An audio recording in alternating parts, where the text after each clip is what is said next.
ใส่อะไรมากกว่าเป็นสังนะครับหน้าตามันก็ได้เป็นจังไหนนะครับ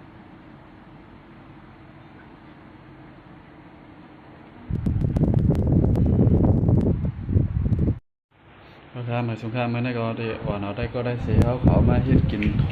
อุบกับปีนะครับโถอุบกับปีนะครับโถพักยาวนะครับกิริยามันก็นะครับมีมะเขือส้มพักมีโวพักมีหอแล้วก็มีกับปีนะครับมาเฮ็ดกินจำกันค้าแล้วก็มีกุ้งนะครับเนาะอันนี้เป็นกุ้งแห้งนะครับแล้วก็มาตำนะครับอันล่างสุดใส่น้ำมันครับน้ำมันครับน้ำมันมะเยอะเนี่ยก็จะมีพักมีโวนะครับเนาะแล้วก็หอมแหลงนะครับเนาะหอมแหลงโคหอมแหลงมันทำมันจะจำซุกให้มันหอ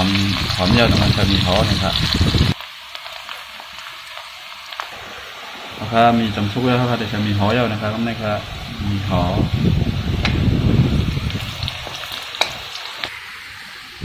อันนี้จะช่วยได้ชั้นมีนิดนึงนะครับเนาะ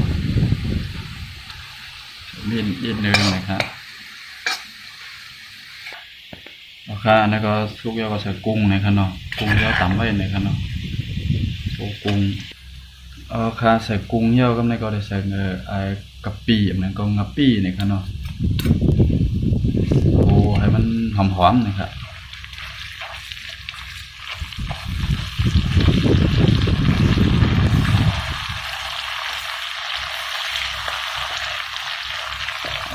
นี่ก็หอมกะปิมันหอมมาเยอะนะครับนี่ก็ใส่มะเขือส้มนะครับ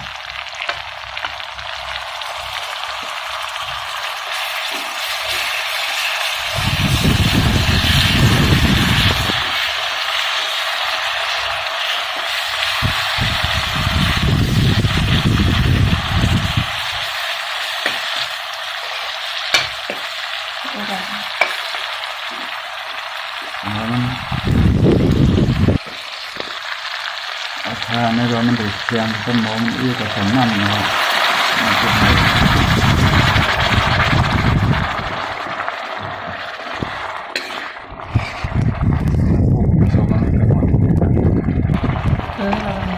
ก็ไม่ก็ใส่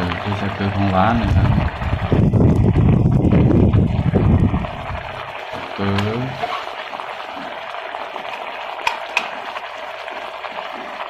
ของร้านนะครับหวานได้คำมากก็แถมมากก็มีใส่ก็มีสังเดชถ้าได้คำมากกินมาดังเดชเรียกเรียวนะครับก็ใส่ในมันหวานนะครับแค่เรื่องแต่โชว์เลยนะครับ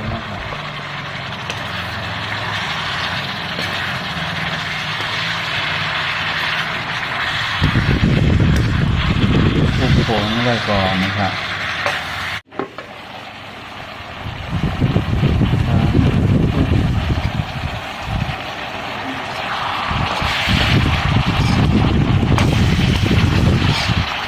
หน้าตามันเด็ดเด่นตรงไหนนะครับ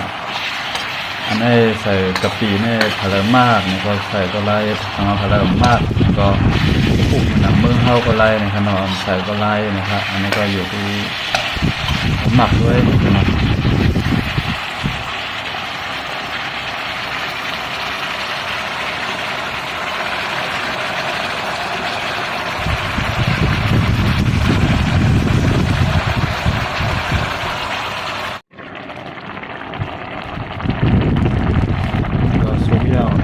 ใส่ผักชีอีกนึงนะครับ